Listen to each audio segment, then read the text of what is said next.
नमस्कार, मैं विकास कुमार।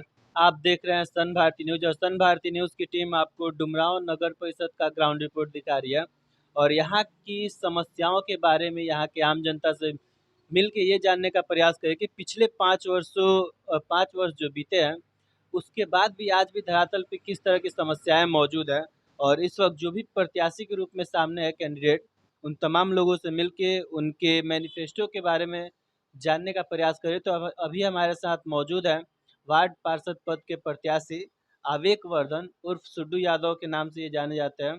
तो सबसे पहले आइए हम आपको उनसे मिलवाते हैं। बहुत-बहुत स्वागत है सर आपका हमारे चैनल पे। सबसे पहले तो मैं मीडिया का स्वागत करता हूं अपने वार्ड की तरफ से और पूरे इस नगर परिषद क्षेत्र की सम्मानित जनता को मेरा प्यार भरा नमस्कार, सलाम, आदाब। तो सर इस बार वार्ड पार्षद पद के प्रत्याशी के रूप में सामने है, तो क्या कारण रहा कि चुनाव लड़ना पड़ रहा है? सर, सबसे बड़ा मुद्दा तो ये रहा कि मेरे आंखों के सामने गलत काम किया जा रहा था, मगर मैं ये सोचा, उसी दिन फैसला लिया कि ये गलत काम का मैं जनता के समर्थन से ही इसका जवाब दूंगा। अकेले इस गलत काम का मैं जवाब नहीं दूंगा।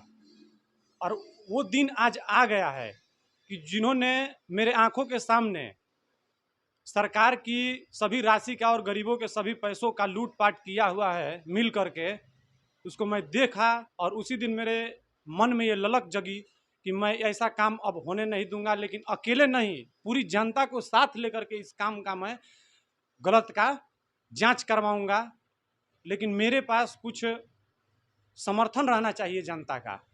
तो हम बात करें इस क्षेत्र के बारे में जो ये क्षेत्र से आप वार्ड पार्षद पद के रूप में सामने हैं, तो ये क्षेत्र नया जुड़ के सामने आया हुआ है।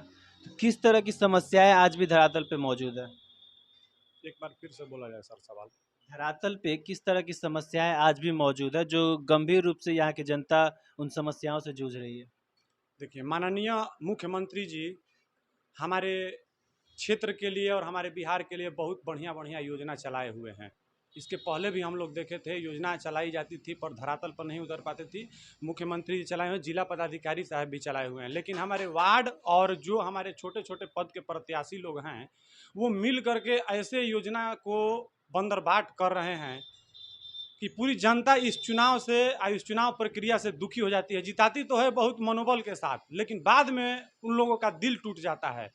तो सबसे मैं ऐसा ऐसा काम दिखलाऊंगा मीडिया को कि काम हुआ है रात में और सुबह में नाली हो या उसका स्लेप हो, ईंटा हो, पूरा धंस गया है, टूट गया है, पर बिल बनाने वाले तो बिल बनाकर चले गए। ऐसा भी काम है। मगर ये सब मैं कब उजागर करूंगा, जब चुनाव जीतूंगा, संस्था का समर्थन मेरे पास आएगा, उस समय मैं ये सब योजना को करूंगा। और मेरा देखिए अभी भी आप जनता के सामने जा रहे हैं, जनसंपर्क कर रहे हैं, कहीं ना कहीं जनता को विश्वास दिला रहे हैं कि अगर जनता हमें जिता के सत्ता में लाएगी तो तमाम कार्यों को पूरा किया जाएगा। लेकिन जनता किसी भी कैंडिडेट पे विश्वास करने में थोड़ा सा हिचकिचाएगी। तो क्या कहना चाहेंगे यहाँ की जनता से? जनता को हम यही कहना चाहेंगे कि आप लोग हम पर पूरा विश्वास कीजिए और मैं नेता हमको मत मानिएगा। आप लोग अपना भाई समझ करके आप हमको समर्थन दीजिए। और वाकई में हम आप लोगों को यह कसम खा करके कहता हूं कि मैं जो सरकार की चलाई हुई योजना है उसको सही में सचमुच में धरातल पर उतारूंगा। और सरकार से मैं ये भी कहूँगा, नया आप योजना देते हैं तो आपकी नई योजना का मैं स्वागत करता हूँ, लेकिन हमारा आपसे ये भी निवेदन है कि जो पुरानी योजना आप चला दिए हैं, उस योजना को सुचारू रूप से चलाने के लिए आप हमारा समर्थन कीजिए, ताकि जो पुरानी योजनाएं आपको आपके पैसे से, गरीबों के पैसे से जो ये आई हुई है हम लोगों के बीच में, उस योजना का हम लोग बढ़िया से लाभ उठाएं। आप योजना भेजते हैं पर हम लोग लाभ नहीं उठा पाते हैं, गरीब। तो हम बात कर ले ये जो क्षेत्र आपका है जो जुड़ा हुआ है, तो क्या अगर जनता आपको मौका देती है तो प्राथमिकता क्या होगा इस क्षेत्र के लिए?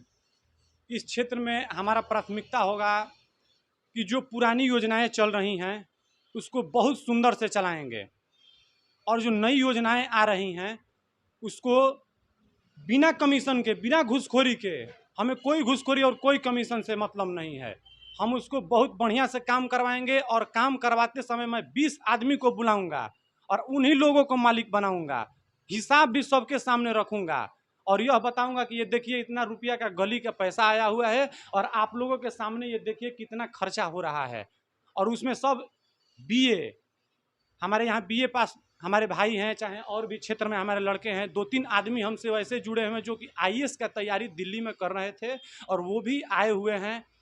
तो उन सभी आदमी को मैं अपने साथ लेकर के, अपने भाइयों को साथ लेकर के, बहनों को भी साथ लेकर के, मेरे साथ ऐसी भी बहनें हैं जो कि बीए कर करके, बीएड कर करके मेरे साथ आई हैं, समर्थन कर रही हैं। मैं ऐसी बहनों को, ऐसे भाइयों को अपने साथ रखूँगा और सारी योजनाएं, सरकार की सारी योजनाएं उन लोगों के साथ बैठ करके समझूंगा, समझाऊंगा और इसके बाद हम लोग पूरी क्षेत्र में ऐसा काम करेंगे कि हम लोगों को देख करके कोई दूसरा बोलेगा कि ना उस वार्ड में काम होता है वाकई में। जैसा कि आने वाले समय में जो चुनाव सामने आ रहा है, इस समय प्रत्याशी अनेकों आएंगे, सभी लोग अपना अलग अलग मुद्दा लेके आएंगे, जनता से अपना समर्थन मांगेंगे और कहीं ना कहीं कुछ प्रत्याशी ऐसे भी आएंगे जो जनता को जातिवाद या फिर धन बल के रूप में बदलना चाहेंगे। तो जनता से क्या अपील है इन तमाम मुद्दों को लेकर? जनता को तो मैं यही कहूँगा हाथ जोड़ करके कि आप लोग हम पर विश्वास कीजिए और धन बल हमारी जनता नहीं लगी। हमारे वार्ड में ऐसे आदमी नहीं है कि जो कि धन बल को हेतु करेगा, ठीक ना। जाति समीकरण से कोई मतलब नहीं होता है। ऐसे भी हम लोगों का क्रेडिट जो है थोड़ा अच्छा ही रहा है। हम लोग किसी को मान सम्मान देते हैं, ठीक ना। कोई भी आता है हम लोग के यहाँ, जो भी है, हम लोग का पीछे खेत है, जो भी आता है भाई, जो चलो जिस चीज़ का ज़रूरत हो गया आप लोग ले लीजिए। जितना मतलब हम जितना में हैं उतना में आज से ही क्या, आज से 10 वर्ष पहले से ही हम समर्थन कर रहे हैं, लोगों का सेवा कर रहे हैं हम सभी लोगों का। ये नहीं है कि आज चुनाव आया है तो हम लोगों के बीच में आए हैं। ये हम 10 साल पहले से ये सब लोग जानता है कि सुड्डू यादव किसी काम में उसको बुला देंगे, किसी की शादी में बुला देंगे तो रात भर काम करता है, पतल भी फेंकते हैं हम। ऐसा नहीं है कि हम नहीं पतल फेंकते हैं और सबके शादी में हम संभालते हैं काम, ठीक ना। अगर किसी को ज़रूरत पड़ी मोटरसाइकिल का, चाहे हमारे यहाँ जो साधन है आप ले जाइए, आप उससे काम कर लीजिए। इसलिए हमारा क्रेडिट शुरू से ही अच्छा रहा है और हम बोलेंगे कि आने वाले समय में भी हम पूरा जनता का मतलब सेवा करेंगे, वाकई में सेवा करेंगे। ये बात का हम कसम खा करके कहते हैं। तो जैसा कि चुनाव जीतने के लिए जनता का समर्थन मिलना अति आवश्यक है, तो क्या अपील कीजिएगा समझ जनता से आगामी चुनाव को लेकर? जनता चुनाव, हमारे वार्ड में बहुत पढ़े लिखे लोग हैं, ठीक ना। जैसे कि हमारे गार्जियन लोग हैं, नाम नहीं रखेंगे लेकिन हमारे बहुत गार्जियन लोग हैं जो पढ़े लिखे हुए हैं, ठीक ना। वो बाज़ार में से भी आते हैं, चाहे स्टेशन रोड, डीएस कोठी भी हम लोग की वीआईपी एरिया है, ये रोड भी वीआईपी है, ठीक ना। तो हमारे क्षेत्र में जितने भी लोग हैं लगभग बहुत पढ़े लिखे हुए हैं, मतलब ग्रेजुएशन लगभग हैं लोग। तो वो सब ये सब बात समझ रहे हैं कि कौन किसके लायक है। तो कोई किसी के आने से, नया नया लोग अगर आते हैं तो उससे हमको तो उम्मीद है कि हमको कोई फ़र्क नहीं पड़ेगा, क्योंकि शिक्षित, ये एरिया शिक्षित है, ये वीआईपी एरिया में आता है। हाँ। तो जैसा कि हमारी बात अभी सुड्डू यादव से हुई थी, जिनका साफ तौर पे कहना है कि क्षेत्र में देखा जाए तो विकास की स्थिति आज भी बहुत पीछे है और मेरा जो सपना अपने वार्ड को लेके, अगर आने वाले समय में जनता हमें मौका देती है तो मेरा कार्य होगा शिक्षा, स्वास्थ्य, साथ में जो गली नली योजना है या फिर जल नल योजना जो लगभग जगह पे फ्लॉप साबित हो रहा है, उन तमाम योजनाओं को सुचारू रूप से चलाएं और आगामी जो भी सरकार की योजनाएं आएंगी उसे पारदर्शिता के साथ धरातल पर उतारा जाए ताकि हमारे वार्ड का एक सही ढंग से विकास हो सके। तब तक के लिए हमारे साथ बने रहिए सन भारती न्यूज़ पे। धन्यवाद।